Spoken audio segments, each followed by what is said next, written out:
Hi guys, gagawa po tayo ngayon ng salmon. Lalagyan natin siya ngayon ng black pepper. Yan. 3 hiwa po yan. Lalagyan din natin siya ng red paprika. At saka, siyempre hindi nawawala yung panlasa ng asin. O, diba? Nagawa po tayo ngayon ng salmon. 3 hiwa lang po ang gagawin natin kasi para lang po sa kung babae. Pagkayari po niyan, lalagyan natin siya ng red paprika. Kumbaga, imamarinate natin siya saglit para manunuot yung panlasa natin nilalagay sa salmon natin. Yan, kung nakikita nyo. Lalagyan ko siya ng paprika. Sunod na ilalagay natin yung black pepper. Pagkayari naman sa black pepper, yung asin. Tapos, pagkayari ko siyang lagyan lahat niyan guys, yung salmon natin. Kasi kailangan natin siya ibabad kahit saglit bago natin siya lutuin. Imamassage po natin yan para kumalat po yung mga panlasa na nilalagay natin sa salmon natin. O, diba? Ang ganda tignan yung salmon natin, pulang-pula, fresh na fresh talaga siya. So, yun nga, tatapusin lang natin siya sa paglagay ng mga sangkap natin. Tapos, ilagay na natin siya sa tabi para manunuot yung mga panlasang nilalagay natin sa salmon natin.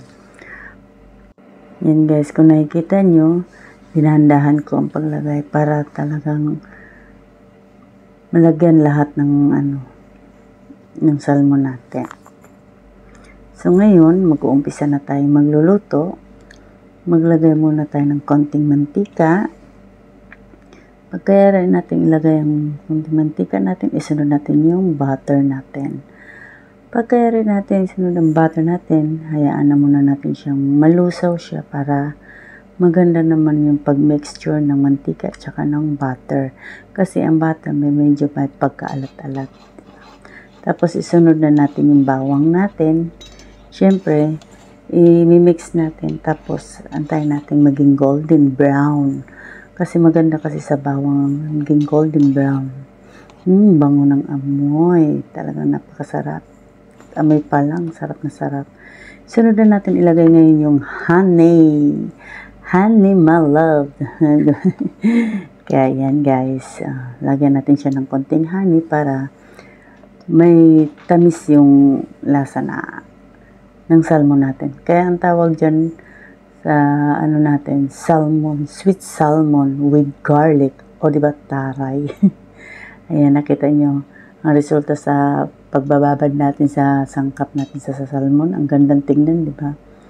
Habang nakasalang siya, siyempre ilalagay natin toppings natin yung butter, mantika, at saka yung bawang, hanggang sa paunti-unti siya maluto. Ilalagay lang natin siya sa medium high yung apoy natin para hindi mabigla.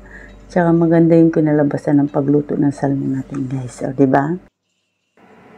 So, yun na nga. Pagkayari niyan, pamaya-maya babaliktarin na natin siya.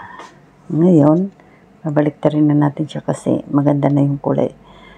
Tingnan nga natin. Oh, ayun. Ang ganda ng kulay niya. Kaya talagang kailangan mahina lang yung apoy niya guys para maganda yung kulay niya at kinalabasan. Kaya tingnan niyo, di ba?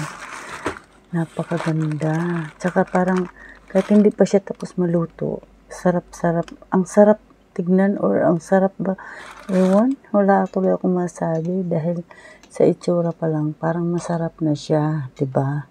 So yun na nga, habang nilalagyan natin siya ng sauce sa ibabaw para manunuot talaga yung lasa ng honey, ng bawang, ng mantika, tsaka ng butter sa salmon natin, ilalagay natin sa ibabaw para talagang lahat ng parte ng salmon natin nanunuot yung mga panlasa or lasa ng nilagay nating mga sangkap.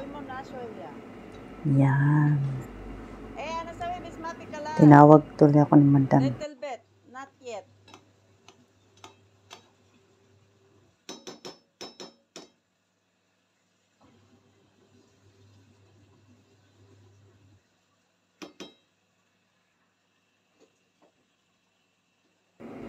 So, ayan ngayon, ilalagay na natin siya sa oven. Tapos, ilulutuin lang natin siya saglit para maganda talaga yung pagkaluto niya. Hindi siya half cook, hindi siya parang kataptaman lang. Tapos para maging golden brown yung ibabaw niya, tsaka yung bawang. Para malaman natin mamaya, titikman natin pag naluto na siya. So, yan guys, pinasok ko na siya sa oven. Yan.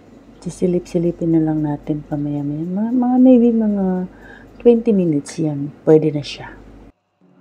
So, ayan na guys. Luto na yung sweet salmon with garlic natin. O, diba? Ang ganda tingnan. Ang sarap. Dito po nagtatapos yung video natin. Thank you for watching.